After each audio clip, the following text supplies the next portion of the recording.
Olá, pessoal. Eu já me despedi, eu sei, mas eu não consegui simplesmente dizer adeus. Eu tive de voltar. Brincadeiras à parte, eu gostaria de fazer um adendo à última questão, tá?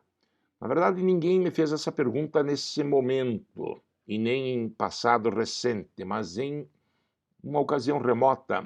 Algum dia alguém me perguntou uma coisa cuja resposta, na hora de explicar, a gente nem se dá conta de que essa dúvida pode ocorrer a alguém. Tá? Depois de ter terminado a aula, estou me referindo ao último exercício da aula número 30 da frente regular, essa aula sobre força centrípeta, plano inclinado. Tá? E então me ocorreu que essa dúvida poderia existir. Tá? Eu tenho que me disciplinar e aprender a fazer esses comentários, porque muita gente vai ter essa dúvida mais tarde.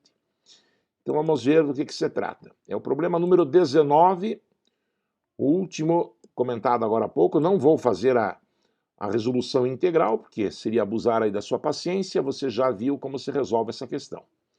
Eu apenas lanço a seguinte pergunta. A cunha que acelerou para a direita com uma aceleração que nós calculamos no item A força que a moveu foi a componente horizontal da normal, trocada entre a barra e a cunha.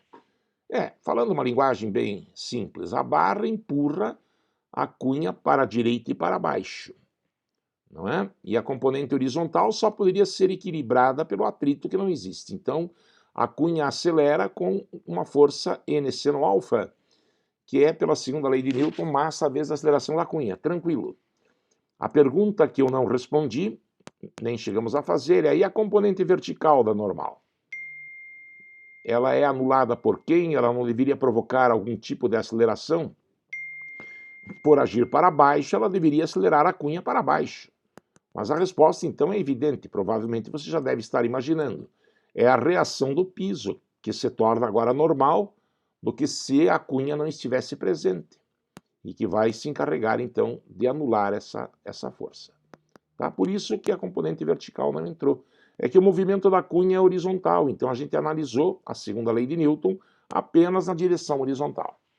E algo parecido acontece com a barra, só que na barra a força resultante é vertical, afinal a barra desce verticalmente.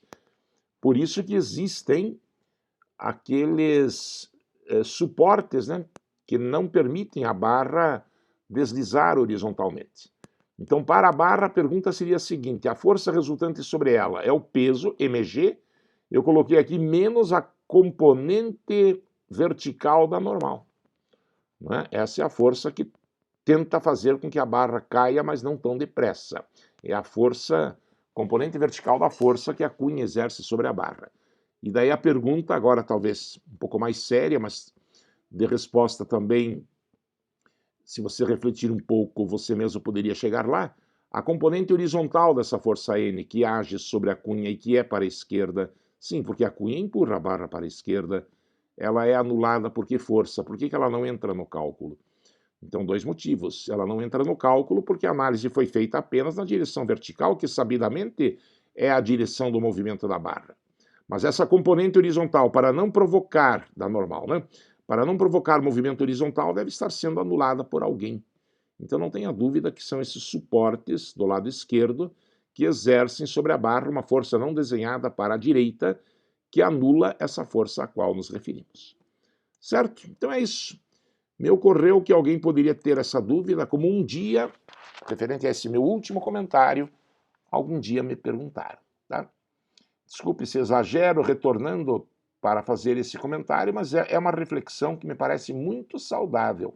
Mesmo que a resposta seja mais ou menos evidente, mesmo que fique claro que a cunha tem movimento horizontal e a barra vertical, por isso estas são as direções que devem ser privilegiadas, cabe a você explicar o que acontece com as forças que não foram levadas em conta na resolução. E se achar oportuno, numa questão discursiva, escrever.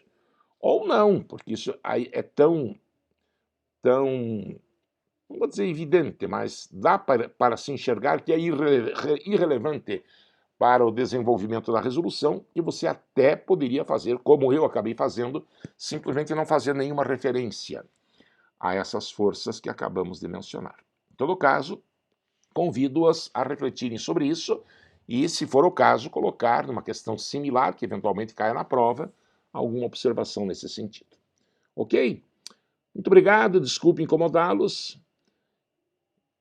Uma boa semana para vocês. Forte abraço.